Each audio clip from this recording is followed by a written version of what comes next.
Awesome. Welcome, everybody, as people are joining us.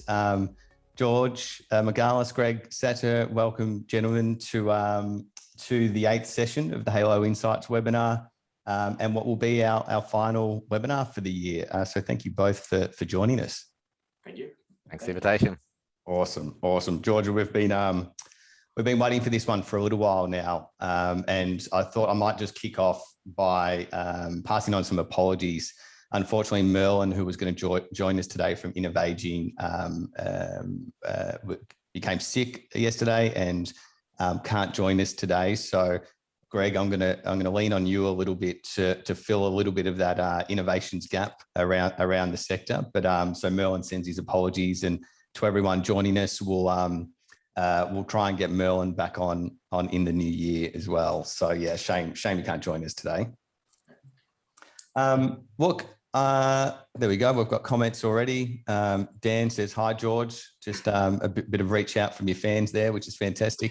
But look, George, thank you again for joining us. The idea for today's conversation is, I think as we know, and as we're kind of talking about before we got into this, that, innovation isn't always about technology. A lot of the time it's around the people and the processes behind things. So as three technologists on the call today, we will try to not just talk tech and keep it a little bit broader than that. And I think as we kind of know across the sector, we're really seeing, innovation at scale happen, across the last 2 years because of the pandemic. And we'll touch on a bunch of those things that have kind of occurred over the last 18 months or so. But as we always know in the sector, there's a lot going on. So we've got Royal Commission reforms and recommendations, which I'm really interested to dig into today with you both. In the home care space, the home care package funding changes, which are affecting, the technology and also delivery happening across the sector. We know, I think, all too well about the workforce shortages that are occurring. And really, I guess, overlay that again with the pandemic itself, it has really been a challenging couple of years for providers. So, what I was interested to dig into with you both today is really just, I guess, having a look at that world over the last 18 months or so and some of the things that we've seen, and also just looking at the year or two ahead and what's in store for the sector and being able to dig into a little bit of that, innovation that is kind of occurring across the sector. So if you guys are both okay with that, I'll get straight into it. Yep. Awesome. Good man. George, let's start with you. Independent chair of the Aged Care Industry IT Council. I think maybe just for those of you that don't know George, which might be a bit of a hard task because we do get to, enjoy meeting you across, when we were at conferences and online and those kind of things. But, what is the council? What is the idea behind it? And really what's your kind of role within it, maybe as a starting point to kick things off? Yep. Oh, thank you, Simon. So, yep. The council is, I'm independent chair. I've been independent chair now for just over 2.5 years. Been actively involved with the council pretty much from its inception in 2007, and even before that, when it spun off from the two peak bodies, ALASA and AXA, recognizing that technology was playing an increasingly larger role in aged care delivery. And this is going back to I think our first meeting was 2003. And the trigger for that was basically some funding that came through the federal government for the technology in aged care. And it was very bizarre funding that the residential aged care facilities got given $1,000 per bed to implement technology, full stop. There was no proviso about what that technology did, how it was to be used. And we saw a bit of a mad flurry of providers running around to various vendors buying bits and pieces of equipment. So color photocopiers were a big thing back in 2003. So a lot of aged care providers with color photocopiers that they probably never used. Fax machines were buzzed back then, so a lot of fax machines bought. So we thought that the industry needed to have a better understanding of what the role of technology is within aged care.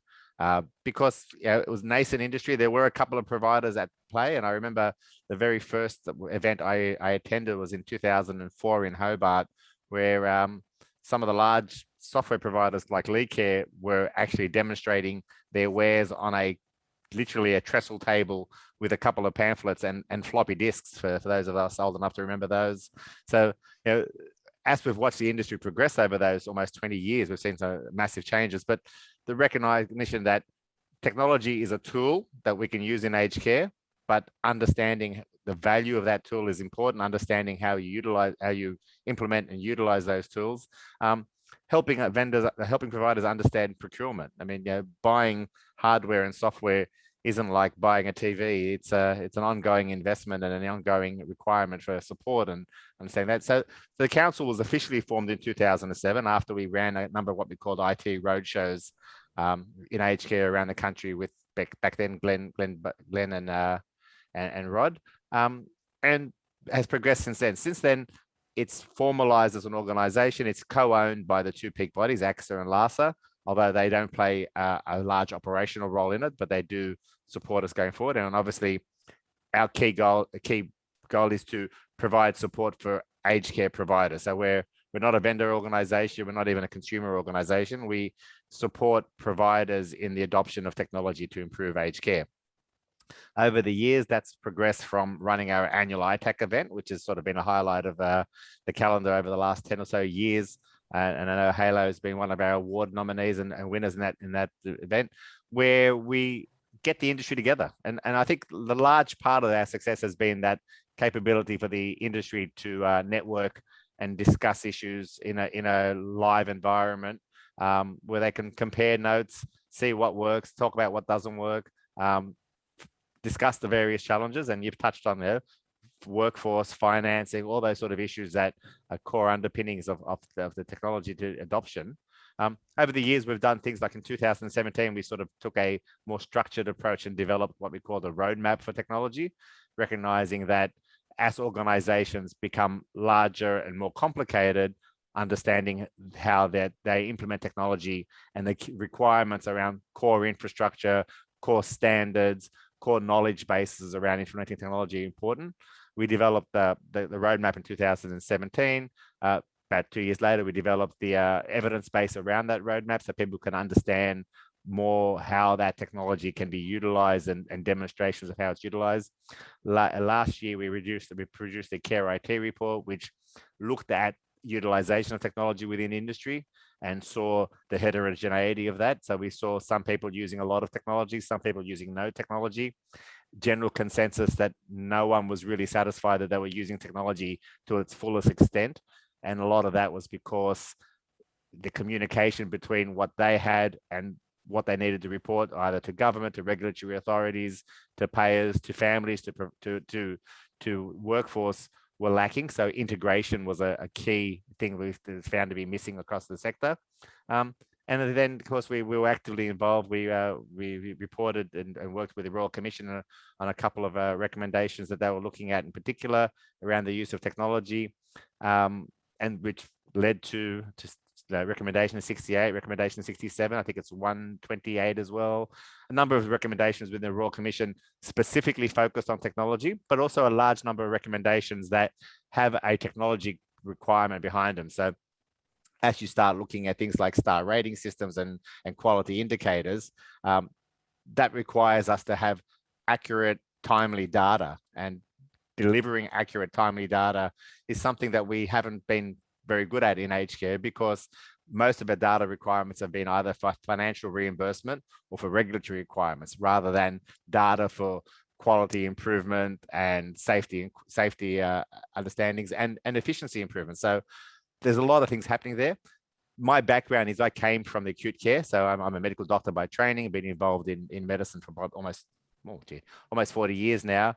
Took an administrative role within hospitals fairly early on, involved in a lot of the early digitization of hospitals. So you've seen a lot of parallels about the experience we had in the late 1990s, early 2000s in acute care being reflected in aged care now. A lot of these recommendations telling us we need to implement systems. We had exactly those sort of things happen 25, 30 years ago in acute care. And unless you structure that transformation and plan that transformation, you'll get all the unintended consequences we had in acute care. We had a whole bunch of issues where technology adoption led to decreases in efficiency, worse outcomes because the implementation wasn't done correctly. People didn't understand the basics of what we were trying to do. And they thought about it as a investment in technology, not an investment in transformation.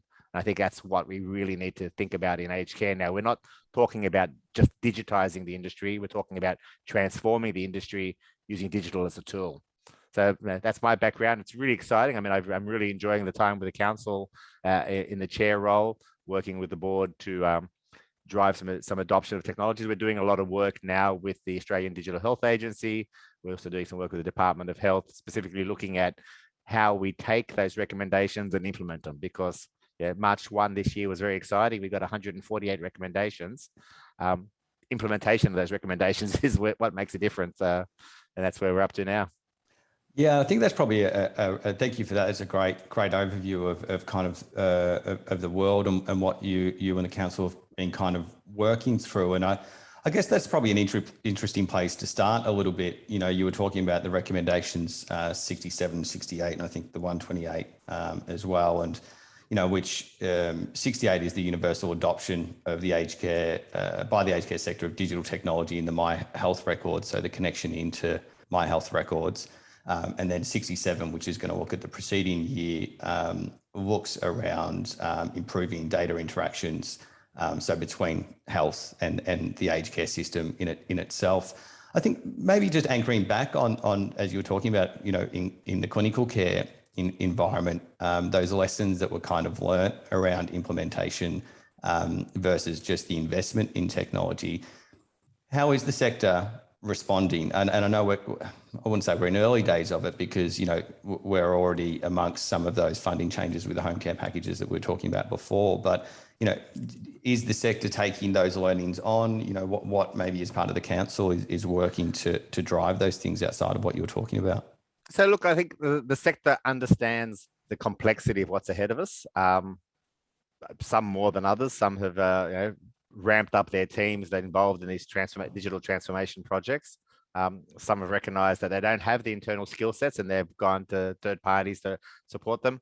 We've even seen some of the providers sort of throw their hands up and sort of say this is far too hard, and we've seen some amalgamations and consolidations in the industry across the sector there.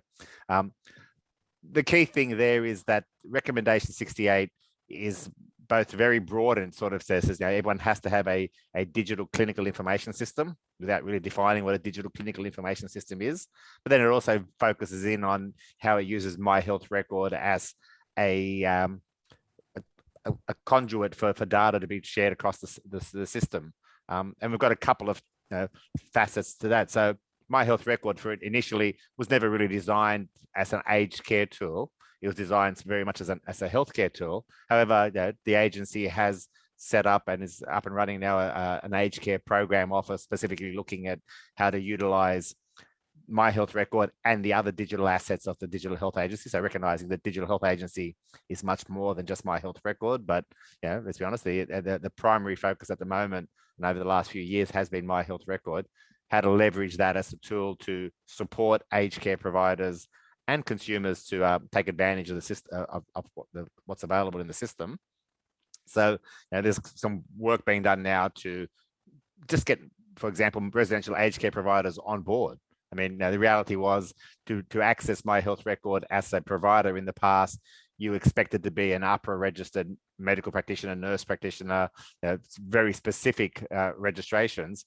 But if you look at the bulk of the workforce in aged care, they don't meet those criteria. So there's a lot of work being done now to enable aged care providers to just access My Health Record, because as it develops more information around individuals, it's quite useful information for aged care facilities.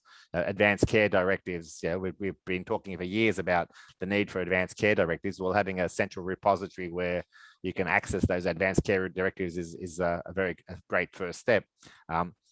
background clinical information. I mean, a lot of time people end up in a residential aged care facility and no one knows what's happened to them over the last 10, 20, 30 years. My health record over time will develop that information.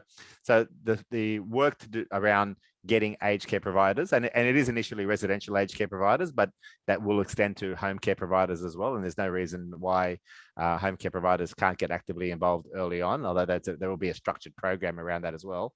So that's a finite part of work. There's work around things like a transfer document, some specific documents that are specific to aged care. But whilst my health record doesn't have as much information as what we would like right now, things like knowing who the last GP that person saw, knowing what medications have been prescribed and dispensed, discharge summaries from hospitals, pathology reports are now starting to go in.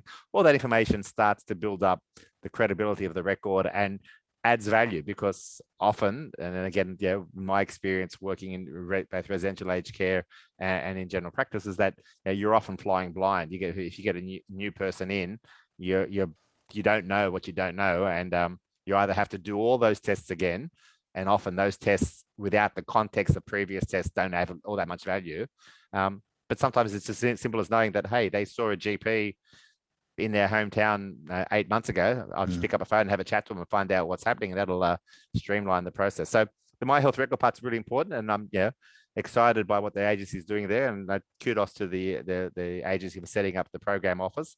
It's coming to fruition now, and we should see some more activity in the new year. But then the broader clinical information systems, I mean, what does that mean? And I've heard the term meaningful use thrown around within clinical information systems for aged care, and that was the same term the American government used back in 2007 when it sort of started its big foray into health records.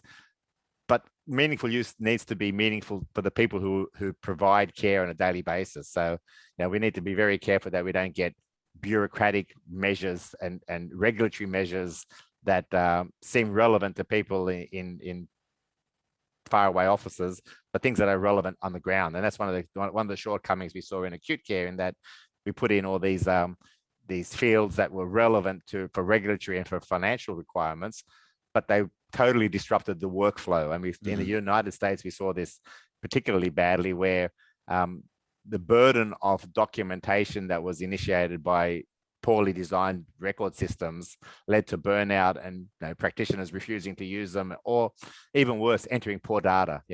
That field needs to have something in it. I will put something in it irrespective, just so I can get to the next field.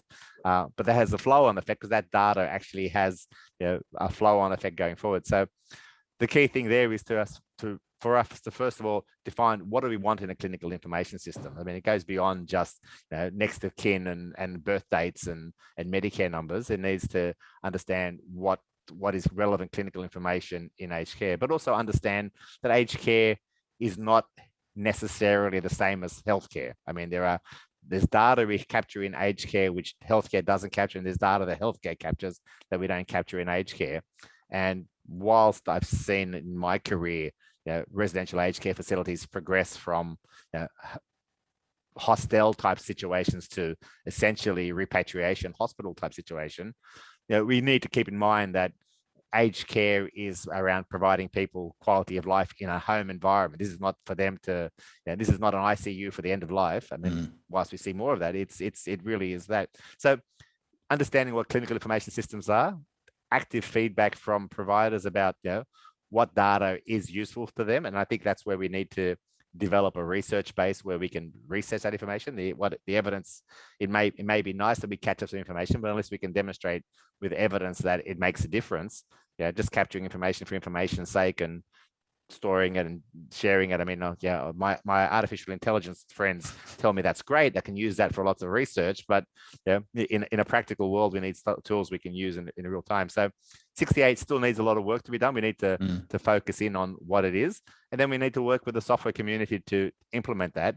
And one of the key things there is going to be a requirement for infrastructure change. I mean, back in 2003, when Caroline and people like that were developing systems, the idea of cloud and APIs and shared infrastructure didn't exist. I mean, the progress in the digital world Yeah, my first computer was a Sinclair ZX81, which literally had 1K of RAM, and we saved things to a cassette tape. And over the years, you've seen progression. And we thought we were getting really excited when aged care facilities had a server room. Now that server room is now redundant, and we now have the requirement for a robust, high-speed cloud connection with all the and cloud architecture and support. So there's a whole bunch of technical stuff that we need to get our heads around as well. So we need to have technical people in our organizations, because whilst this isn't a technology issue, without the right technology, you can't make it work. We need data people who understand the value of data. We need clinical people who understand the value of capturing data and using data at point of care. And then we need consumers and family actively involved to recognize that this data and this use of technology provides us with a new transparency. And we've just seen over the last day or two with the inquest in the St. Basil's down in Melbourne that lack of transparency is a huge issue in aged care. There's people putting a lot of trust into aged care facilities, but without transparency, we're going to have challenges. So lots of issues on our plate. We're doing as much work as we can, but really, the providers and the vendors and the consumers need to join in on this discussion. Yeah, look, it's you talk to some amazing points, and it will be a very a lot of positives I think come out of that connection capabilities that are coming over the coming years. And I think Greg, I'll throw to you in a moment as well, because a lot of the things that you were touching on there around the interoperability, we know that, for example, when the funding changes kind of come through, the CMS platforms have to respond.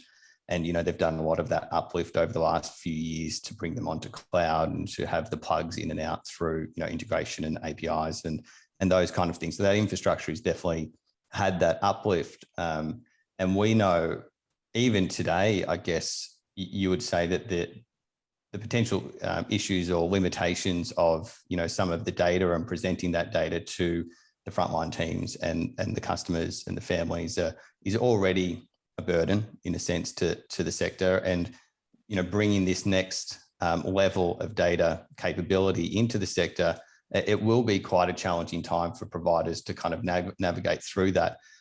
Greg, I'll get you to maybe comment, because change management was another thing that kind of came to my mind there around, and as you were talking about, George, helping the providers make that meaningful change that's occurring. And then I'm going to jump to some questions because we've got quite a few coming through. But Greg, I'll throw to you. There was a lot there to digest, but where does that lead your mind to? So aside from recognizing that George's first computer was older than my first computer, George, I had the Commodore 64. Yes, I loaded things off tape. I even tried to write a program on it, but I ended up here. So I did something right and wrong along the way, but I definitely appreciate that. The reason I bring it up is digital evolution is accelerating so rapidly. It's the hockey stick in terms of complexity, realities, and the ability to do things that we weren't able to do yesterday. Now, we've heard about what's happened to Facebook, and we've talked about, it's worth noting the metaverse, is a huge topic, and it will impact all of us in a number of ways. The start of that journey is what I have downstairs. I have a VR headset, so what Silver Ventures are doing. But there is so much in that world around how we perceive and interact with information, and this is the key. Interacting with the right information at the right time is so valuable. I remember in maybe high school, primary school, probably primary school. Actually, we'll say middle school because I went to an American school. Doing research in the library was an exercise of going to the compendium of encyclopedia. Okay, all information was there. There was a process that you had to go through to then find the right information. Right, cognitive load, effort. Right, when the right information wasn't presented at the right time, the reaction to that information comes a lot later. Absorb, synthesize, replay out. Integrate. You always talk about that, Simon, integrating new things into your world. So information and its availability, and not just the data that you were talking about, George, just, conversation is one part of it. It is which comes through connection, which we've all been missing out on for the last 2 years. So I get that. But innovation has been doing some great things in that space for all of us. So something that I always think about, and I took a bunch of notes, is when you were talking about the history then, George, around the things that you'd done, the council when it was established, I know of that grant that was given to residential aged care providers at that particular time to invest in technology, $1,000 a bit. Those, looking at the world the way it was then and looking at where we are now, we've just, and then we have to overlay the complexity of our sector. So technology vendors are challenged to stay relevant, to stay current, and to interpret the policy that's coming down and implement that policy in a way with their systems that allows the customers to be compliant, right? So we've got that bag there. Then global web services have gone through the roof and everything's become cloud-based, right? So the need for integration is even more so now. But, so I definitely, we've talked about this in the past, like integration is, the ability to converse with other systems and tools in some kind of structured way. You need a language to kind of a common language to understand it. And we're starting to see the birth of common languages in, we see it in the NDIS world. We see it with the NDIS connectivity that they've got into that sector. I'm really interested in that coming in for the aged care sector, because that will do great things from an intake and workflow perspective as well for all providers out there. But something that's happened is integration has been innovated over the last, and we're talking about innovation. Groups have been able to do things within the current world, and then I see us shifting to a new world, and it will happen over the course of the next 5 or so years. More groups will go cloud-based. Like it's what we're seeing today. It will happen even more so, and the complexity and the abilities of all these systems will grow too. But so the innovation of integration, and that's something that we recognized early on, Simon, was that we needed to help providers today, but then also on that journey, and the journey is not digitization. I totally agree. It's transformation. Transformation covers the people, the processes, the way in which you're doing things. And in fact, a lot of transformation doesn't even need to be technology based. And, when we talk about that, I've got some great examples to share shortly, Simon. I think that when we're talking from a challenge perspective, there is so much that hits our sector. There is so much that hits everyone that works within it. And we're compounded by yet another wave of that. Just before the show, we were talking about the challenges around recruitment. That are not only for the aged care sector, but actually a lot of other sectors. These are all challenges that we're going to need to rise to. Innovation is a catalyst. It's something that is a way in doing something slightly differently than we did it yesterday to overcome some part of a challenge. There is heaps of that going on a day-to-day basis. They may not be robots. They may not be launching rocket ships to the moon, but their innovation, and they're going back to George, your point, is meaningful innovation. It is innovation that has results, that doesn't prevent a workflow, that supports a more fluid workflow. So kind of I see today with the combination of challenges, the providers are having a lot of conversations with their customers, more so. I see that definitely happening. I think the big thing is that the proximity to their workforce has really become a huge topic over the last 2 years, especially because of everything that's happened. But that's a permanent fixture here moving forward, is the satisfaction of our staff. How empowered are the staff to do what they need to do at the point of service? And that's a combination of all the challenges that George was talking about. A lot of those things, and we'll start to peel them away slowly, because they'll come to a head, and we'll be able to deliver on some of those things as a collective, as clients, as family members, as frontline teams, as software vendors and aged care providers, in combination with the council, which is the voice to Canberra, and helping us kind of say, this is what we need to be successful in our job. And we're at a really good point where I see on a week-to-week basis, the volume of conversations that we are having with providers around different things has accelerated vastly especially over the last 6 months, and is even continuing to do so more now. And Simon, you'd be aware of that too. The frequency and volume of the conversations that we're having around doing things differently, connection, involvement, and communication are absolutely massive. So I think we're at a really great point to not only reflect on what we've done, but take hold of some of those things that we've done over the past 2 years in terms of innovation, which are compounded by everything that George has laid out for us in the past, and all the abilities that you've given to our sector, George, in combination with everything else. we're at a point now where we've done some pretty impossible things, and we're just about to start getting to a point now where that will become a lot more sophisticated. So there are challenges that we've got today, totally. Groups are doing things technology-based and non-technology-based to overcome them. And the greatest thing that we see is simplicity. So it doesn't need to be the most complex thing in the world. We often find, because we talk to clients a lot, the recipients of services, and the general overarching sentiment is they want the simple things done well. Love my bill. I'd love to know when you're going to come and see me. Let me know if anything changes. And if I can, how do I get in contact with you when I want to steer the ship? And if you kind of think about it like that, and I'm oversimplifying a very complex space, but in a way it is simple. It's focusing on the core things, doing them well, which, yes, and they are evolving because of government legislation, for sure. We've got to keep up to date with that. But there is so much value and appreciation from the market, from the clients, from the family members in just that, aside from launching those rocket ships, which is a whole different kettle of innovation. So Simon, that's some of the things that I was thinking about just then.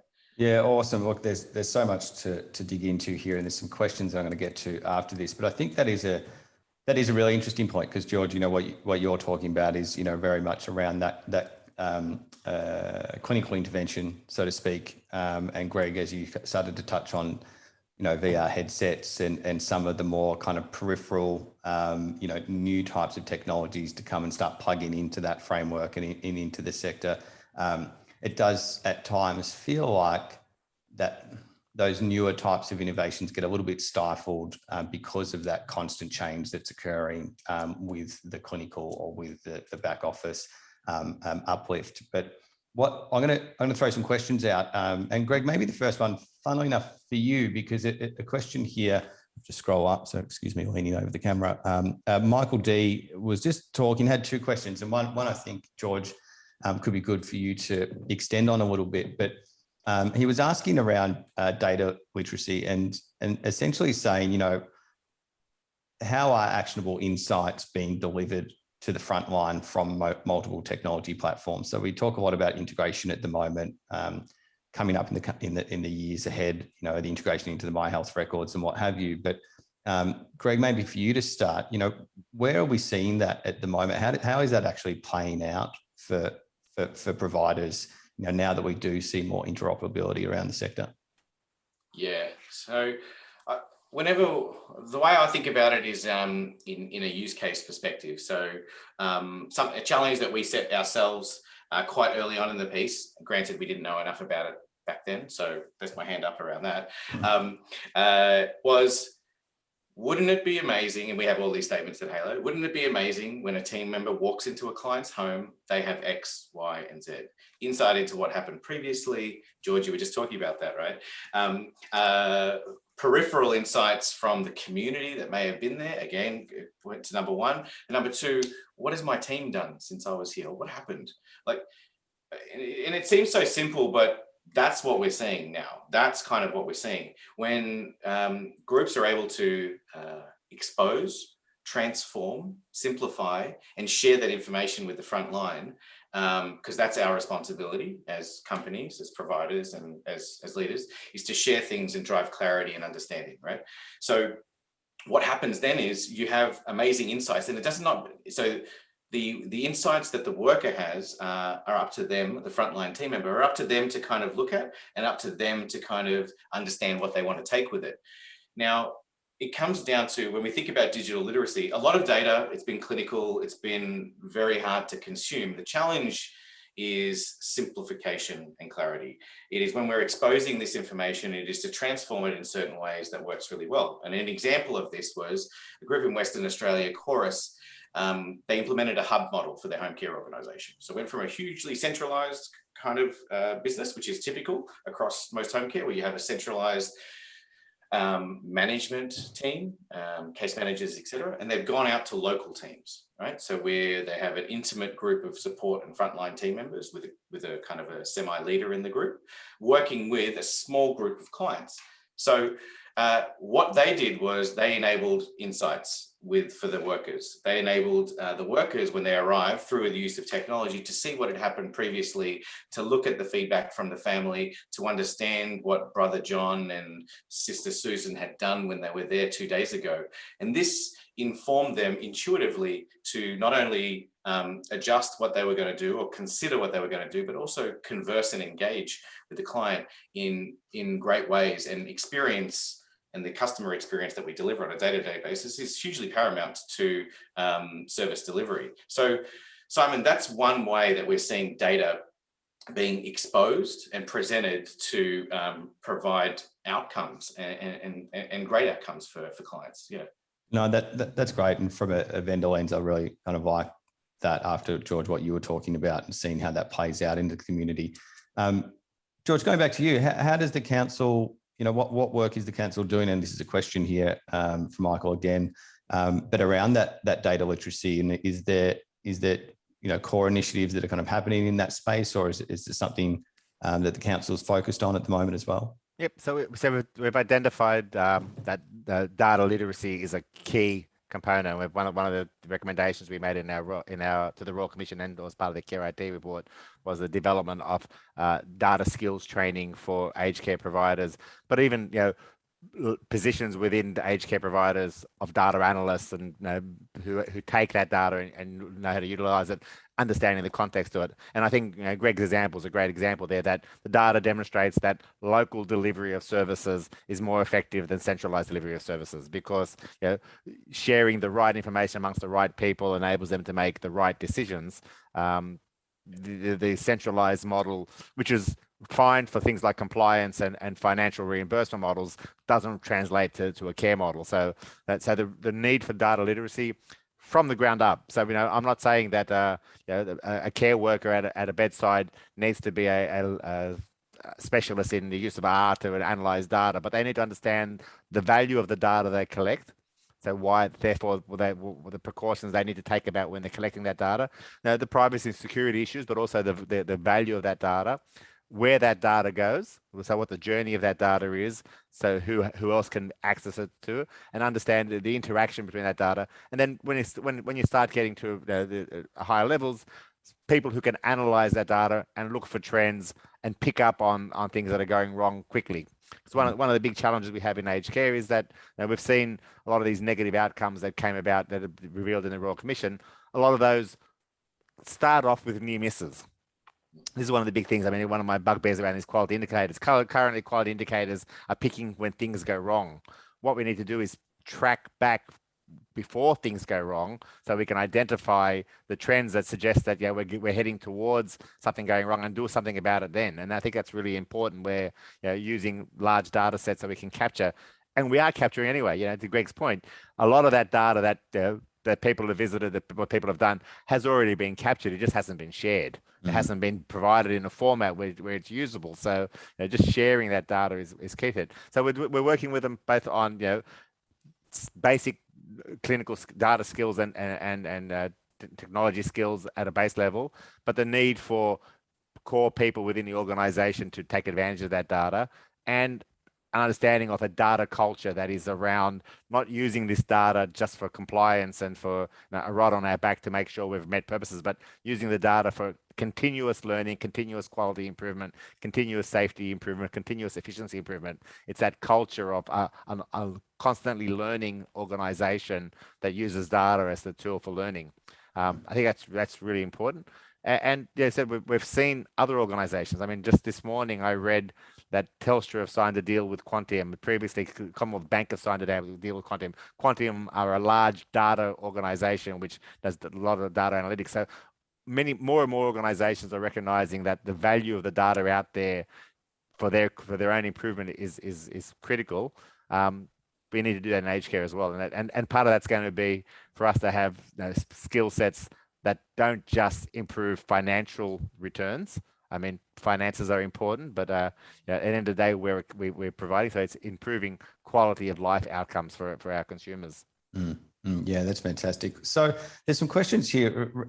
Andrew, I'll get back to yours in a sec. Ramesh asked an interesting question, and it made me think a little bit.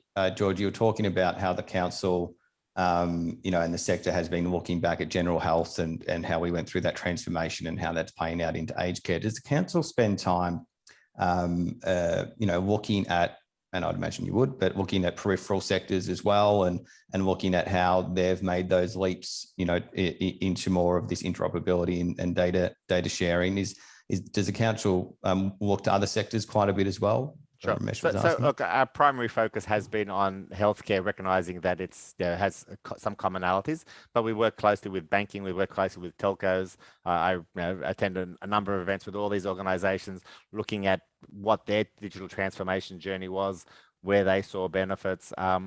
Great example is the New South Wales government with their digital journey they're having. We've been working closely with Ian Opperman and his team, looking at what are the experiences across multiple industries that are in common. And it's interesting. It goes back to what we talk about. It isn't technology; it's transformation. It's making sure that your people are ready for change and taking them on the change journey. I mean, that's a common thing across areas. There's a need for investment, and I've seen one of the questions up there about how do we pay for this? Well, this is one of the challenges we face, that it requires an upfront investment for a cost saving and a benefits down the track. How do we fund that?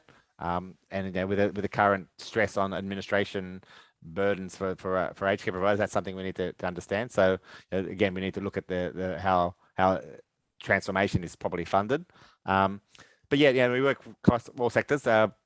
Keep an eye on a lot of publications that are coming out looking at transformation journeys, and Harvard Business Review often has a digital transformation issue, which a lot of things we can learn from. But at the end of the day, our outcomes are different from banks and different from telcos, so we need to focus on those outcomes. And the closest one we've found have been healthcare as far as that end user outcome. Makes sense. And so, Greg, just going back to Andrew's question, and thank you, George, for touching on that one for me. The question was, though, Greg, just so for your view, it's 50% of AGF providers are losing money every year. How can they afford to implement more compliance across their groups? With all of the change going on, is there any thoughts that come to mind for yourself around how groups can afford to bring that change forward, or is it just a mentality shift?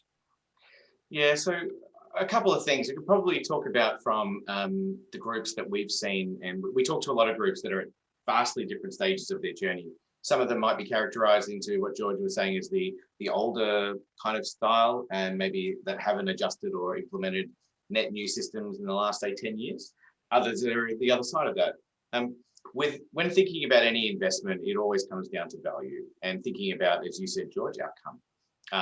So the outcomes, so when we first started looking at Hayylo, and we are big on return on investment, but one of the things that we wanted to do was we did a study on a stop motion study, right? Stop motion is the early study where you look at how long a process is taken in version A of using a tool or a method. You look at it in version B and you look at the optimization. So that aside, what we started to notice was peripheral optimization elements that we had not even thought of before.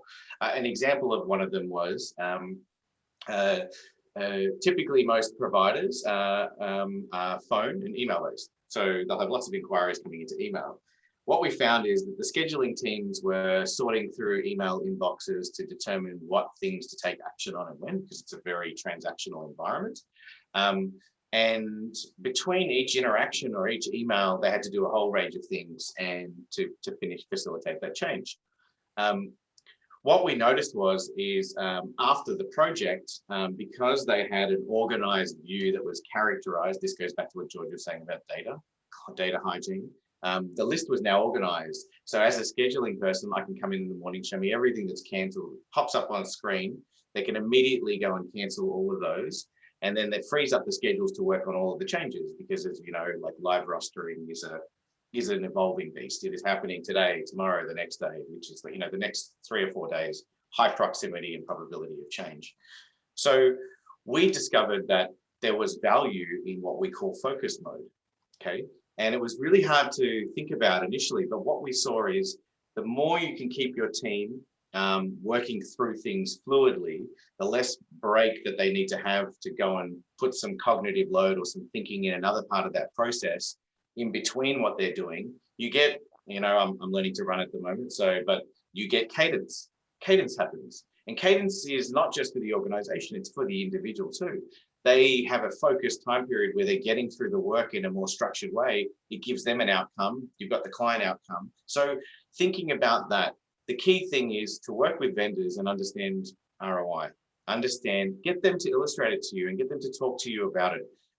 We all need it. You need to implement technology for whatever that ROI is. And there are a number of different parts. There's direct, there's indirect, there's short-term, mid-term, and then there's longer-term things that pay back. So thinking about your outcomes as an organization, having a clear problem statement and get the vendor to work with you on that problem statement, saying, hey, this is what we want to solve for. We want to solve for customer experience. Great. We want to solve for team optimization. Tick. They're real tangible elements versus we want to uplift everything. Having those kind of structured things and structured problem statements is really helpful to solving it. So to Andrew's question, working with the vendors to understand the ROI, going for, the new world of technology is more of an operational expense now. And less upfront CapEx spend. We're starting to see that change in a lot of the cloud-based products, and especially the SaaS-based products. Those things can help. And looking at the model and obviously the return on investment and making sure your team understand it, because a lot of groups need to drive the project forward to enable that to happen. So that's a cool way that we look at it. And we've done a lot of work in that space. And Simon, I think you and the team launched your ROI study recently as well. So more than happy to share that as we go through whenever necessary. Oh, sorry. Yes, that's great. And we were, if we get time, which I'm not sure if we're going to dig a little bit into that, how to kind of quantify the value of some of these changes that are coming through. Now, I'm going to throw another little question out there before we move in, because we are running out of time to kind of the last section of the webinar. And Louise, thanks for the question. There's some kind of complexity here. So I'll do my best to give an overarching statement around it. And then there's a secondary question, which I think what Louise is talking about is we've spoken about, the bringing together of data across the system, in that kind of clinical sense. And we know on, I guess, a funding level through either home care packages or Commonwealth Home Support, through to the hospitals and the data movement out of hospital into aged care. Louise was calling out kind of what we were anchoring on at the start, which is the rework that happens from moving, from one system to another and trying to access all of this information. And then also things like having the GPs be involved and having an EPOA involved as well in, signing off on these documents and, that complexity to not only bring the back office systems out into the community, but all of those different other elements across the health network. Louise was asking, one, I guess, for you, George, how much is the council involved, I guess, in that level of detail, but also looking at things like, will there come a time where, aged care is kind of like the NDIS and those services, even do come together, and have the ability to move, customer records and information from, one funding to another, like NDS to aged care as an example. I'm not sure if I did that justice, but George, I'll get you to kick off on that one. So the comment I'd make there is that funding reform has been on the agenda of policy discussions since the day I graduated from med school in '83.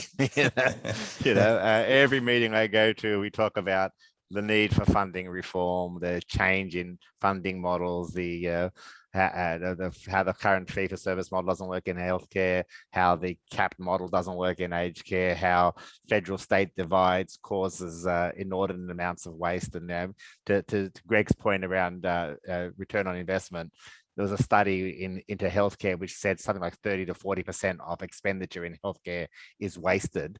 So if we just captured that, we would actually be able to significantly improve outcomes in healthcare. My experience in aged care is no different. I mean, a lot of money is wasted. We have double spend on things that don't work. We do things without evidence that don't show any benefit. We have processes that are inefficient. Your point about cadence. So the fact is, when you do a workflow analysis of an aged care worker, you see so many stop-start activities, so many interference actions. I mean, and there's interesting some of the work that Joanna Westbrook did over in at the Macquarie University, looking at the effect of interruptions on workflow to quality and safety, let alone efficiency, is huge. So, how do we manage that? So, we're still in those funding discussions. What our argument is that if technology is to play a role in this transformation, it needs to be properly funded. That and the government needs to recognise that a lot of things that it does provides an administrative burden on the provider, and that needs to be accounted for, because back in the days, I used to work at a large Catholic hospital, and whilst it was a not-for-profit, the nuns used to say there's no mission without margin. So unless there's actually some money there to spend to do things, you can't get anything done. So recognition there. So are we bending those discussions? Well, I mean, what we are seeing, for example, the Digital Health Agency did release just recently an offer to software vendors to support their costs in implementing some of these changes required for API integration. So that's an important thing, because otherwise, that cost would have had to be covered by the providers in increased licensing fees. We do expect to see some support coming up on adoption of technology funding support, but changing the funding levers of government. Not a lot's changed since Federation, and I don't really see too much changing in my lifetime. So we need to work within it. Having said that, but there was a major report came out recently looking at the future of primary care, and some of that's changing. So first of all, we need to more tightly integrate healthcare and aged care. So even though they technically have the same minister, I mean, we know that they live in two different buildings in Canberra, and even that's communication's hard enough. So we need to more tightly integrate, and that comes to us by thinking of the lifetime journey, not just the health journey, the aged care journey, the financial journey, but integrating all those journeys into what it means for an individual. And that I've got to give it, the New South Wales government seems to be doing a lot of good stuff there with their service New South Wales type solutions. So we need to think about it as citizens' journeys rather than fragmented journeys. But funding, me and 300 other people are beating our drums outside the Department of Health saying, please give us more funding. Now, hopefully, I mean, the $17.7 billion that was announced at the last budget is a significant chunk of cash. Now, how it gets utilized is important, and how it passes through to the end stage. But hopefully we will see more of that work its way through the system in solutions that will work for us. But I can't say I'm going to solve the funding problem, but at least I'm hoping for us to all better understand. And I agree with Greg, from a board level down, what the value is of the innovations we're doing, so that we can actually understand, have a common nomenclature around that. I refer back to, there's a book I read a few years ago by a guy called Martin Curley, who I used to work with when I was at Intel, who's now the Director of Digital Transformation in Ireland, sort of saying that when we talk about value, we need to understand the whole value chain, not just the what the savings it makes financially, but what it does for each person in that value chain. Yeah, fantastic. Greg, I don't know if you got comments on that, and probably just an extension into that, value tracking, across these implementations that we were talking about before, and then I'll wrap this up with some final thoughts on the future of the sector. But any comments on that, Greg, quickly? No, I just I agree. It's always a challenge, and George, one of the things that that resonated with me, and it's so simple, but you said it then. We have a group that we need to work with at the moment, right? We've got the legislative bodies, we've got the politicians, we've got our leaders for the country. It's our ability to channel clarity through those channels that will enable what we're facing at this level to be visible at that level, and the impact of it. So it's all kind of about, I take some responsibility for that as an emerging leader in our space, is to showcase the concept, call it the innovation. All of this stuff is good. This conversation right now is great, because what it does for all of us is it gets the message out around different things, common challenges. So conversations are awesome. They're awesome in everything from a software world. They're awesome in everything from a business world. I know I've had a good week when I've talked to that many people in a week. So having those conversations and infusing differences of opinion is so great for all of us in every aspect of our lives, because it allows us to synthesize, integrate, Simon, and then also share that with more clarity to a wider audience around us, because that's a very cool thing. I believe that it's up to all of us to talk about the things that we're doing in small groups with our neighbors, with other people, because that chain of events leads to great things. It's what created Hayylo realistically so many years ago. And it's what continues to create next level innovation. So again, innovation comes in all flavors, and I'm pretty sure you're going to get to this, Simon. When I think about what we've all been through over the last 2 years, because this is a quick year in review, I've seen innovation that blew me away, that was so simple. An example is, and it goes back to clarity and simplicity, right? Is one group during the visitor restrictions, what they did is they created a video production to explain the visitor restrictions. That is innovation in communication, because it's like, how do we get this message across in another way that people understand, right? We had innovation in all walks of all of the industry. We had window rooms that you could go and visit your loved one. That's innovation. Like, you shouldn't forget that. So we are natively innovative people. It's not something that's reserved for a few and people in technology. We need to remember that we're all doing it on a daily basis. I innovated my way through my lounge room before because it was completely messy. But aside from that, I'm just saying, like, it comes in all shapes and sizes, and us remembering that, it says to us how accessible innovation is to all of us.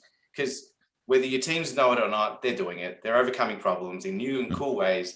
That stuff is great, because technology can only ever support that. And those changes are by and large transformation. So the thing about the greatest innovations that I've seen so far is they're not those rocket ships. They're the simple things. It's transforming and doing the things that healthcare have done. It's, keeping people up to date autonomously with messaging. It's enabling self-service in our space for the first time in forever. Like, those are great things. The time is now, and people are gravitating towards that significantly, and it has great benefits for client outcomes and also business efficiency. So that's, when I think about the year, Simon, I love all of that stuff. And my statement and my takeaway always is, it's not reserved for anyone in particular innovation. We all do it on a regular basis. But we need to demonstrate it. We need because, like I said, Canberra doesn't quite understand until they see it. So we need to take those projects we do and highlight them. And I think that's one of the key things we like to do at the council is, using things like the ACIITC awards, demonstrate that when innovations happen, here's what it looks like. Because a white paper is great, a concept is great. When you actually speak to an older person who sort of says, in a classic example, I used a VR headset and all of a sudden I realized what I've been missing. Those sort of interactions are key. Totally. Yeah. 100%. Yep. Yeah, 100%. I think that's a really sad part about the last couple of years, is that inability to kind of connect with the sector. And we were talking about that before around, how is everybody connecting? But we're pretty much at time, gentlemen. And so some final thoughts for you both. What we've touched on today is quite a lot. David Evans reached out and just said, love the phrase, George, integrating the citizen's journey, which I really liked as well. And some great concepts covered by everyone today. We've got a big road ahead of us, and I think we're all quite aware of that. And it seems to be the way the sector is a lot of the times. And we've, Greg, as you were touching on, George, we've seen some amazing innovations happen across the past 18 months, and a lot ahead, George, as you were talking about, with the recommendation 67, 68 coming through, and the rest of the changes coming through with the Royal Commission. But final thoughts for you both. What do you see coming out of the next year or so? What is the focus, I think, for providers when they're thinking about new innovations or starting to make these changes? Any final thoughts on the year ahead? George, I might start with you. Look, my hope is that we maintain the passion. So most of us got into this space because we're passionate about improving the experience for older Australians going forward. So as long as we maintain that passion, we will utilize what's ever at our disposal to deliver on that. And I think that's really important that we just focus on what we want to deliver, and then work with what we have. And it'll be new technology, new innovation, new funding models. They'll all come across our desk if we focus on the end goal of grandma having a better life experience in her twilight years, healthcare being delivered to people when it's needed in an effective way, tighter integration between communities and families and older Australians, removing those barriers of ages and all those sort of key. If we maintain the passion around those, then I believe now we've got the people here in Australia to do it. We need to enable those people. We need to give them the skills and the support that they need. We need to be realistic about the timeframes. These things don't happen overnight. They happen over time, and we need iterative change. But by maintaining the passion, I think is going to be the key to driving us forward. No, George, I absolutely love that. It's been a wild ride the last 18 months or so, I think, for everyone in the sector. And we've experienced firsthand at Hayylo with our customers, now even our team at times, the burnout that's kind of occurred for a lot of groups out there. So I know everyone is looking forward to potentially a bit of a break and maybe a little bit of a normal break coming up into summer, so we can come back refreshed in the new year and tackle the challenges ahead. But Greg, final thoughts from you, and what would you like to see out of the next 12 to 24 months? Yeah, I agree with what George said. Very much so. I think that we all need a break this year. It's been super hard. So there's that, put that there. And I'm hoping that everyone catches up with family and is able to do the things that they weren't able to do over the next couple of months. The challenges are there ahead of us, right? And it's rising to that, and the motivations are purpose. So George, what you were talking about just then, having that vision and understanding what we're doing. I remember our chairman said to me probably a year ago, he said, at some point in my journey, I sat down with the team and we'd been building some technology, and we sat down in a room and said, what is our outcome that we want here? And they, it allowed them to refocus, and they put the client at the center again. Great.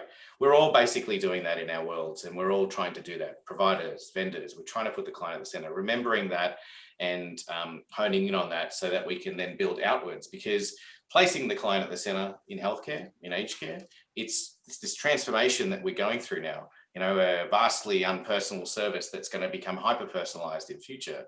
It's but having the customer as the driver's seat, the patient, all of us, more than just words, having them interface, interact, become aware, influence, steer. This is a massive thing that we're seeing now, and it's going to continue and permeate through the sector. So I think that next year's is the time to engage. We've spent the last 2 years, managing the situation that's been in front of us, in combination with all the other changes that have come our way along the way. Next year is really a cool opportunity for us to go and say, cool, after we've taken this moment, let's take some of those learnings and let's try things, back to your point, George. Let's try and let's understand the outcome. Let's unlock that team's innovation that they're doing today and allow them to do a little bit more. Fuel that, because on the other side of that, greatness comes. It just does. Your team members know what's going on the front line. They understand the customers, and the teams in between understand the processes between them. Have a keen eye and a keen ear to the teams, and understanding what they're going through on a regular basis to form the basis of empathy and then the start of change.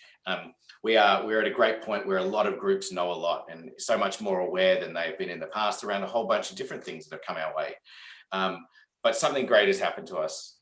The ability for us to connect and reach further now is upon us. The integration around innovation that George was talking about and we were talking about earlier, the desire for customers, families to reach and grab onto things, become proactive and pull things towards them versus forced adoption. Like, this is all happening for us. So the time is great to think about delivering things in a different way and start asking those kind of questions for your team members, because we've seen great things happen over the last year.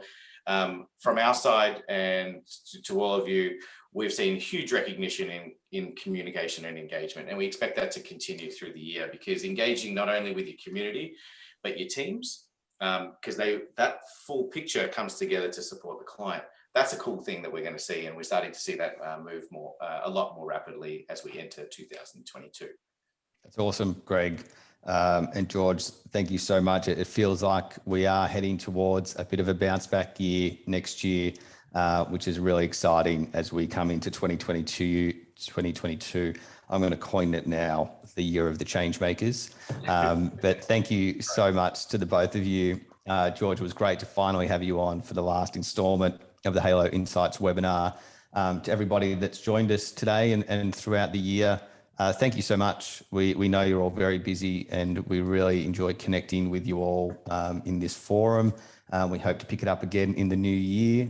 So to wish you all a Merry Christmas and a Happy New Year. And George and Greg, thank you both again. Thank you very much, and looking forward to 2022 together, guys. All the best. Fantastic. Likewise. Thanks so you, much. everyone. Bye now.